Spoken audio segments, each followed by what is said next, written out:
कोलकाता के RG Kar medical college और hospital में हुए lady doctor rape murder case की जांच सीबीआई ने शुरू कर दी है। दिल्ली से सीबीआई की 25 सदस्यों की टीम कोलकाता पहुंची।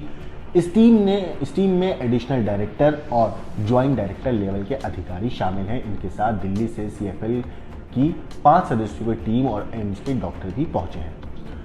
कोलकाता पहुंचते ही सीबीआई ने सबसे पहले आरोपी जो है उसको संजय रॉय उसको अपनी कस्टडी में लिया। इसके बाद कोलकाता पुलिस ने अब तक की जांच के सभी दस्तावेज अपने कब्जे में लिए थे। इसके बाद सीबीआई ने 3 टीमें बनाई जो अलग अलग जगहों पर जाकर एक साथ जांच कर रही हैं। मतलब 3 टीमें जो बनाई गई हैं वो एक वक्त में रह के अलग अलग एंगल से जांच कर रही हैं। इनमें से एक टीम जो है वो आरजीकर मेडिकल कॉलेज और हॉस्पिटल के सेमिनार हॉल का दौरा करके हर तरह से जानकारी जुटा रही है। वहीं दूसरी टीम जहां 9 अगस्त को लेडी डॉक्टर का शव मिला था, सीबीआई की दूसरी टीम ने मेडिकल टेस्ट के बाद आरोपी संजय रॉय को कोलकाता पुलिस से अपनी हिरासत में लिया और फिर सीबीआई की जो तीसरी टीम है उसने कोलकाता पुलिस के साथ कोऑर्डिनेशन की जिम्मेदारी उसको दी गई है। इस मामले में कोलकाता हाई कोर्ट के आदेश के बाद ही जांच को कोलकाता पुलिस से सीबीआई को सौंप दिया गया था। कोर्ट ने अपने आदेश में पुलिस को ये निर्देश दिया था कि वो जो है डायरी और केस डायरी और सारी जो भी इनके पास इंफॉर्मेशन है वो सारी चीज़ें 14 अगस्त सुबह 10 बजे तक सभी दस्तावेज सीबीआई को सौंप देंगे। इसके बाद उन्होंने सौंपे भी और सीबीआई ने सीएफएल एक्सपर्ट के साथ मेडिकल कॉलेज में करीब 6 घंटे तक जांच भी करी थी। विशेषज्ञों ने घटनास्थल से नमूने जमा किए थे जिन्हें जांच के लिए केंद्रीय फॉरेंसिक लेबोरेटरी भेजा गया है। सीबीआई अधिकारियों ने आपातकालीन भवन जो इमरजेंसी वहाँ का बिल्डिंग है उसके तीसरे हिस्से में उस जगह पे जो सटीक जगह पर दौरा भी किया जहां से शव को बरामद किया गया था। वहां क्राइम सीन रिक्रिएट करके पूरे केस को समझने की कोशिश भी की गई। वैसे पश्चिम बंगाल की मुख्यमंत्री ममता बनर्जी ने बुधवार को ही इस खौफनाक कांड की जांच को सीबीआई को सौंपने के कोलकाता हाईकोर्ट के फैसले का समर्थन किया था, लेकिन इस घटना का अब राजनीतिकरण करने और विरोध प्रदर्शन भड़काने के लिए एक पूरी एक तरीके से अप्लाई हो रहा है और जो भाजपा है और माकपा है इन लोगों की अब आलोचना भी हो रही है। वहीं टीएमसी सुप्रीमो ने यह भी मांग की थी कि सीबीआई रविवार तक मामले को सुलझाए। उन्होंने कहा था कि कोलकाता पुलिस ने पहले ही 90% जांच पूरी कर ली है। ममता बनर्जी ने दोषियों को फांसी पर लटकाए जाने की मांग करते हुए प्रदर्शनकारी डॉक्टरों से अपील की थी कि वो अपना काम बंद करके काम पर लौट आए क्योंकि स्वास्थ्य सेवाएं बुरी तरह से प्रभावित हो रही हैं। उन्होंने कहा था कि हम कलकत्ता उच्च न्यायालय के आदेश का पालन करेंगे और सीबीआई को पूरा समर्थन देंगे। हमें सीबीआई द्वारा मामले को अपने हाथ में लेने से कोई समस्या नहीं है क्योंकि हम चाहते हैं कि ये जल्द से जल्द सुलझ जाए। उन्होंने ये भी कहा था कि मैं शुक्रवार को व्यक्तिगत रूप से सड़क पर उतरूंगी और वो उतरी भी थी और हम मांग करेंगे कि सीबीआई सुनिश्चित करे कि रविवार तक मामले का समाधान हो जाए।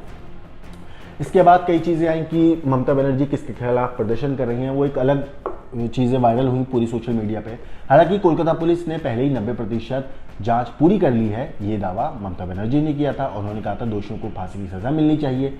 आप मेरी जितनी आलोचना करना चाहें कर लें, लेकिन कृपया राज्य की आलोचना ना करें। ममता बनर्जी ने कहा था कि मैं सोशल मीडिया पर फैल रहे दुर्भावनापूर्ण अभियान से स्तब्ध हूँ, इसे बंद करने की मांग करती हूँ। वैसे आपको बता दें कि खौफनाक वारदात 8 और 9 अगस्त की दरमियानी रात हुई थी जब कोलकाता के आरजीकर मेडिकल कॉलेज से ट्रेनी डॉक्टर की लाश मिली थी। इस डॉक्टर की उम्र 31 साल थी जो उस दिन 4 और डॉक्टर्स के साथ नाइट ड्यूटी पर थी। इनमें 2 डॉक्टर चेस्ट मेडिसिन डिपार्टमेंट में से थे तो एक ट्रेनी थी। एक कर्मचारी अस्पताल के हाउस स्टाफ से था। उस रात को इन सभी डॉक्टर्स और कर्मचारियों ने साथ में खाना खाया, डिनर किया। इसके बाद महिला डॉक्टर रात को करीब 2 बजे के आसपास सोने के लिए ही अस्पताल के सेमिनार हॉल में चली गई थी। इसके बाद संजय रॉय जो आरोपी है वो पीछे के रास्ते से इस सेमिनार हॉल में आया और पहले उसने इस लड़की की जो पीड़िता है उनकी निर्ममता से हत्या की और फिर ऐसा कहा जा रहा है कि हत्या के बाद रेप किया गया। सबसे बड़ी बात यह है कि यह आरोपी ना तो अस्पताल के स्टाफ से था और ना ही किसी मरीज का कोई रिश्तेदार था। वो कोलकाता पुलिस के लिए सिविक वॉलंटियर का काम करता था। इस मेडिकल कॉलेज में जब कोई पुलिसकर्मी भर्ती होता था तो वो उसकी दवाई लाने के लिए और दूसरी तीमारदारी मदद के लिए सहयोग के सहायक के तौर पर मौजूद रहता था। लेकिन जिस दिन ये घटना हुई उस दिन आरोपी किसी काम से अस्पताल नहीं आया था।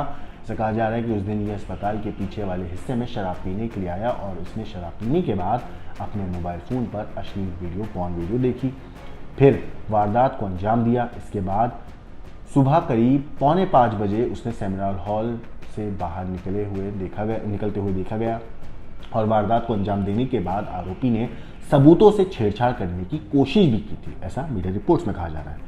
पुलिस को ऐसे सबूत भी मिले हैं जिनसे पता चलता है कि आरोपी ने घटनास्थल से खून के धब्बे धोने की कोशिश की थी। वापस घर जाने के बाद उसने अपने कपड़े भी धोए थे।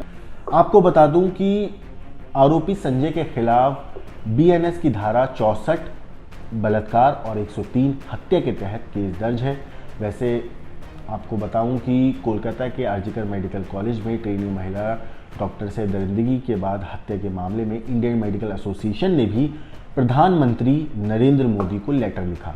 इसमें IMA ने लिखा कि 9 अगस्त को आरजीकर मेडिकल कॉलेज की पोस्ट ग्रेजुएट छात्रा के साथ ड्यूटी के दौरान बेरहमी से रेप और हत्या कर दी गई। इस घटना ने मेडिकल बिरादरी और पूरे देश को झंझोड़ कर रख दिया है। 15 अगस्त को अस्पताल में भीड़ ने तोड़फोड़ भी करी, जिसमें घटनास्थल समेत अस्पताल के कई हिस्सों में तोड़फोड़ हुई है।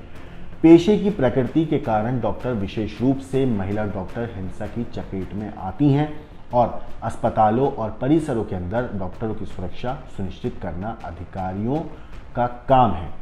आरजीकर मेडिकल कॉलेज में हुई पूरी घटना ने अस्पताल में हिंसा को सामने लाकर रख दिया है। जैसा कि हमने सबने देखा, 15 अगस्त की जो रात थी वहाँ पर अस्पताल के अंदर भीड़ घुसी, भीड़ के साथ कुछ लोग घुसे जिन्होंने वहाँ पर एक ऐसा माहौल बनाया जहाँ पर तोड़फोड़ हुई और उसके बाद सबूत मिटाने की कह सकते हैं कि एक तरीके से कोशिश की गई कि किसी तरीके से उस सेमिनार हॉल में भी पहुंच जाएं। ऐसी वीडियो भी वायरल हुई, हमने भी क्राइम तक पर आपको वीडियो भी डाली। दिखाया गया है कि कुछ लोग वहाँ पे हाथ में डंडे, लकड़ी ये सब लेकर आते हैं, मुंह पे ढककर और तोड़-फोड़ करना शुरू कर देते हैं और फिर उसके बाद उनमें से एक शख्स बोलता है कि सेमिनार हॉल कहाँ है, सेमिनार हॉल की तरफ चलते हैं। एक सीनियर नर्स का बयान भी सामने आया था जिसमें उन्होंने इस बात की तस्दीक करी थी कि कुछ लोग वहाँ पर पहुँचे थे प्रोटेस्ट को बिगाड़ने के लिए और वहाँ पहुँचकर वो चाहते थे कि सेमिनार हॉल में जाएं और वहाँ पर तोड़-फोड़ मचाएं ताकि सबूत ना मिल सके। फिलहाल इस स्टोरी में जो भी अपडेट आएगी, इस केस में जो भी अपडेट आएगा हम आपको ज़रूर बताएंगे। इस केस के ऊपर आपका क्या कहना है, क्या सोचना है, हमें कमेंट करके ज़रूर बताइएगा। बाकी देश और दुनिया की क्राइम की खबरों के लिए देखते रहिए।